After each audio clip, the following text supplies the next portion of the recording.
জান্নাতীদের জান্নাতে দিয়ে দেওয়া হবে, জাহান্নামীদেরকে জাহান্নামে দিয়ে দেওয়া হবে। তারপরে তাদের সাক্ষাৎ হবে একটা, ফি জান্নাতি ইয়াতাসাআলুন, জান্নাতীরা প্রশ্ন করতে থাকবে। কাদের করবে? আনিল মুজরিমিন, ওই জাহান্নামীদেরকে, পাপীদেরকে। ও জাহান্নামীরা, মা সালাকাকুম ফি সাকার, কিসের কারণে তোমরা জাহান্নামে এলে? কি জন্যে তোমরা জাহান্নামে এলে? কে তোমাদেরকে জাহান্নামে নিয়ে চলে আসলো? হাসপাতালে যদি কোনো রোগী থাকে, চিকিৎসাধীন অবস্থায় পরিচিত মানুষ গেলে, কি হয়েছে তোমার, কিসের জন্য হাসপাতালে এসেছো, জিজ্ঞাসা তো করেই, করবেও। বিভিন্ন জায়গায়, নতুন একটা জায়গায় মানুষ গেলে জিজ্ঞাসা তো করে, এটা স্বাভাবিক, জিজ্ঞাসা করবে।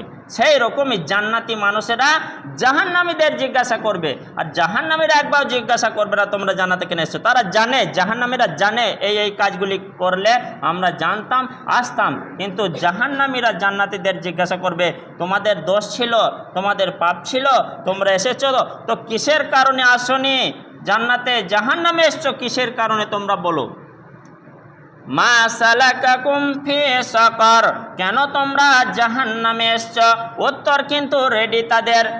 প্রশ্ন করার সঙ্গে সঙ্গেই জাহান্নামীরা উত্তর দিয়ে দেবে, ক্বালু লাম নাকু মিনাল মুসাল্লিন, ও জান্নাতীরা আমাদের প্রশ্ন করেছো কেন আমরা জাহান্নামে এসেছি? তো উত্তরটা শুনে নাও, শুনে নাও, আমরা নামাজ পড়িনি, সেই কারণে জান্নাতে যেতে পারিনি, জাহান্নামে চলে এসেছি। ওয়ালাম নাকু নুতিমুল মিসকিন, 2 নম্বর কারণ হচ্ছে আমরা অভাবীদের, আমরা মিসকিনদের, আমরা দরিদ্রদের, যাদের খাবার ছিল না তাদেরকে আমরা খেতে দিইনি। আমার বন্ধু বান্ধব সম্মানীয় লোককে খাইয়ে একেবারে গলা বরাবর খাইয়ে দিয়েছে, আর সারাটা দিন না খেলেও হবে। কিন্তু একটা ফকির এতিম মিসকিন যখন বলেছে 2টো রুটি খাবো 10টা টাকা, আমাকে একটু দয়া করে দেন, আমি কিন্তু তাকে দিইনি। আমি চারিদিক থেকে আত্মীয় স্বজন মেহমান ক্যাটারিং সহকারে আমি খাইয়ে দিলাম, আর আমার বাড়ির পাশে একজন খড়ের চালে পানি পড়ে, একবেলা খাবার হয় একবেলা হয় না, সে মিসকিন, তাকে কিন্তু আমি এক থালি খেতে দিলাম না। বেঁচে গেল আইটেমের খাবার, কুকুরকে খাওয়ালাম, কিন্তু মানুষ হিসেবে সেই গরিবকে, দরিদ্রকে, মিসকিনকে খাওয়ালাম না। তাই আমাদের এই অবস্থা, আমরা আজকে জাহান্নামে এসেছি। 2 নম্বর কারণ।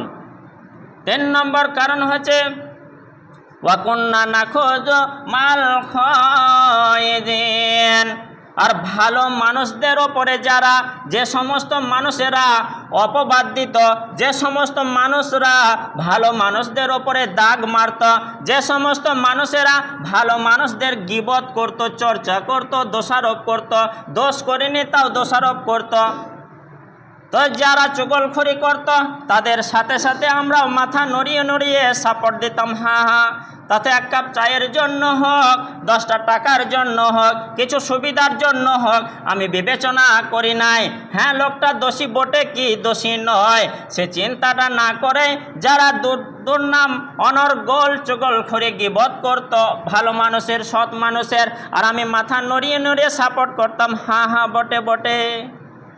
গরিবের পাশে মানুষ কমই দাঁড়ায়, বড় লোকের পাশে মানুষ বেশি দাঁড়ায়।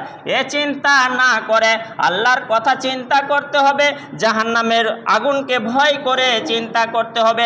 আমি যদি জানি আব্দুস সামাদ হ্যাঁ এই ছেলেটি দোষী, তাহলে বলতে হবে হ্যাঁ দোষী বটে। আর আমি যদি না জানি যে দোষী না দোষী, বলবো আমি জানি না। আমি যদি জানি যে 100% সে নির্দোষ, আমাকে পরিষ্কার বলে দিতে হবে সে দোষী নয়। আমার গর্দন চলে গেলেও তুমি যদি আমাকে একেবারে 4 তলা মুজাফলা বিল্ডিং করে দিলেও আমি বলতে পারবো না সেই ব্যক্তি দোষী। জান্নাতীদের প্রশ্নে তারা 3য় নম্বর উত্তরটা বলে দেবে, ওয়া কুন্না নাখুযু মাল খায়িদিন, যারা মিথ্যা চুগলখড়ি করত, রটনা রটাত, তাদের সাথে সাথ দিয়ে দল ভারী করার জন্য আমরাও বলতাম হ্যাঁ হ্যাঁ হ্যাঁ হ্যাঁ, সেই জন্যই জাহান্নামে এসেছি। 3 নম্বর কারণ। 4 নম্বর কারণ ওয়াকুন্না নুকাযযিব বিয়াউমিদ্দিন, আমরা মিথ্যা মনে করতাম যে এই হাসরের দিনে, এই বিচারের দিনে ডান হাতে আমলনামা পাওয়া যায়, বাম হাতে আমলনামা পাওয়া যায়। আমরা বিশ্বাস করতাম না জান্নাত জাহান্নাম আছে। দুনিয়াতে খাও দাও, আনন্দ ফুর্তি করো, যা করবে করে যাও, দুনিয়ার জীবনটাই শেষ, এইটাই মনে করতাম। যে কারণে আজকে জাহান্নামে এসছে। হাত্তা আতানাল ইয়াকিন, হ্যাঁ এতক্ষণ পর্যন্ত আমাদের বিশ্বাস চলে এলো, কিন্তু আর উপায় নেই।